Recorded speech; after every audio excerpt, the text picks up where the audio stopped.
Today I want to talk about how Billy Joel, a set of 15 psalms, and a quote by Friedrich Nietzsche are all related to our life of faith. Stay tuned.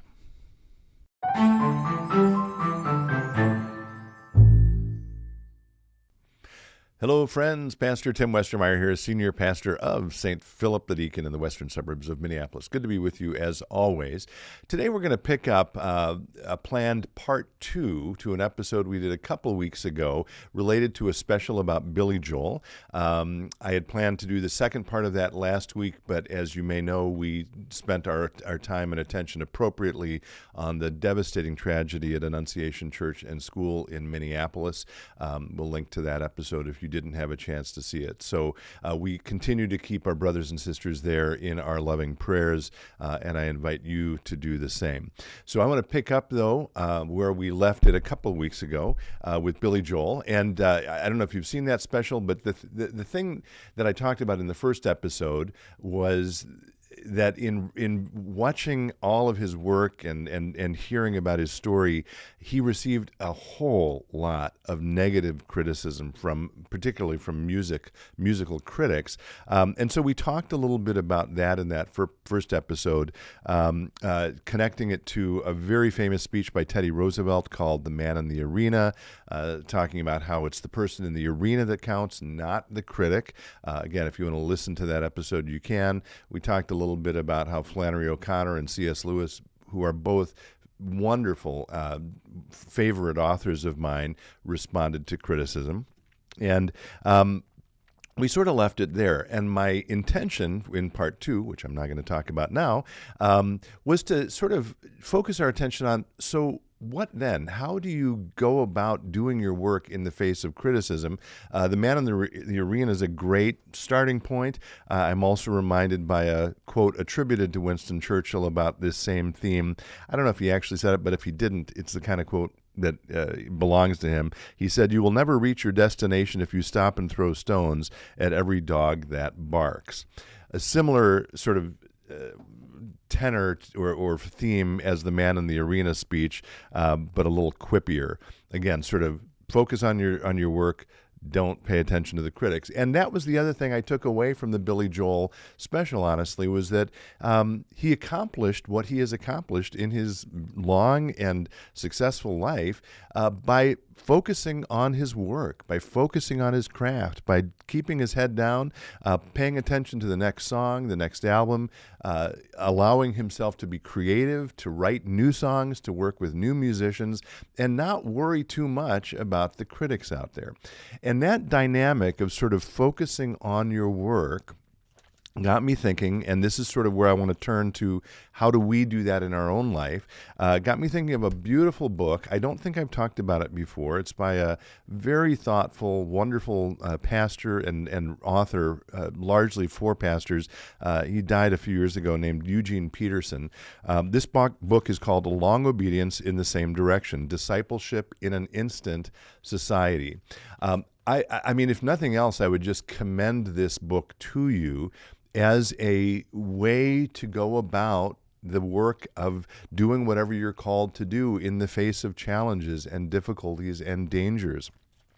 But I'll lift up just a few thoughts. This is all from chapter 1, where he wrote this, I believe, in 1980, so 45 years ago. But what he said back in 1980, if it was true then, it's doubly true today. He talks, for example, about how there's a passion for the immediate and the casual in our culture. Everyone's in a hurry. Everyone wants shortcuts. We get impatient for results. As you're listening to this, consider if these things sit in your heart or strike home for you. We've adopted, he writes, the lifestyle of a tourist and only want the high points. But he says this is not what the Christian life is about. He says the Christian life cannot mature under such conditions and in such ways. And then he quotes, strangely in some ways, which he acknowledges it's somewhat strange because this person was no friend to Christianity at the end of his life. He quotes Friedrich Nietzsche to give this book its title. And here's what Nietzsche, he says, wrote with great clarity. The essential thing, this is the quote from Friedrich Nietzsche, the essential thing in heaven and earth is that there should be long obedience in the same direction, which creates results and has always resulted in the long run something which has made life worth living. So again, I'm started by talking about Billy Joel. He a long obedience in the same direction. He stuck to his craft. He continued to make music despite what the critics said, and he created, as a result, something that made life worth living. He left a legacy, is continuing to leave a legacy. And I would suggest the same can be true for us. This book, he picks up the quote from Friedrich Nietzsche, and then he frames the whole book around a series of 15 psalms, which are collectively called the Songs of Ascents, Ascents, as in rising or moving towards something. Those psalms, if you want to look them up, are Psalms 120 through 134. These were a series, a sort of book within the book of Psalms that were used by the Jewish people as they made their ascent, their pilgrimage to Jerusalem during the festival holidays of the Jewish calendar. So that was, these are still the same festivals, Passover, Pentecost, and Tabernacles. And they sung those psalms as they went on their pilgrim way to remind them of who they were called to be and where their destination was, right? So he says, the Hebrews singing these 15 psalms left their routines of discipleship and made their way from towns and villages, farms and cities as pilgrims up to Jerusalem. And he says, this is Peterson again, it's our best background for understanding life as a faith journey. Again, a journey that's filled with challenges and difficulties, filled with criticism. And he says, we also are amazed and afraid as we make our way, for there is wonder upon unexpected wonder on this road, and there are fearful specters to be met.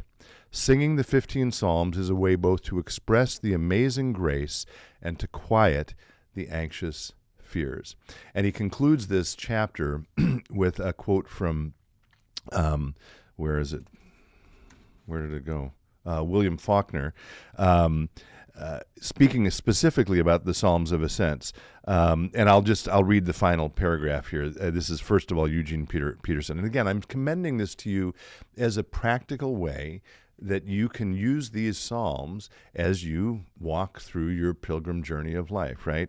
And he says this, for those who choose to live no longer as tourists, but as pilgrims, the Psalms of Ascents combine all the cheerfulness of a travel song with the practicality of a guidebook and map.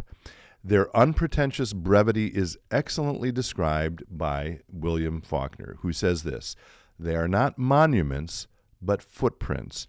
A monument only says, at least I got this far, while a footprint says, this is where I was when I moved again. I love that. This is where I was when I moved again. So I started here, and I'm still moving forward. And I will leave you with this thought. In addition to those Psalms, a hugely important way that we walk our pilgrim way through this life, successfully and faithfully and honestly, and is in community and in the community of the church, right? And so I would commend to you as we begin another program year here, all kinds of opportunities here at St. Philip the Deacon you can participate in. If you're here at church this weekend for the kickoff of the program year, and I hope I'll see you here, you can pick one of these pieces up in hard form. If you want to find it online, you can find it at spdlc.org/fall 2025. And honestly, we do have a lot of exciting and fun opportunities for learning, for discipleship, for faith building, for community, and so forth and so on. And I hope you will take some of those up as we begin the fall. So that's my thought about how Billy Joel and his persistent focus on his art is connected to our own journeys of faith.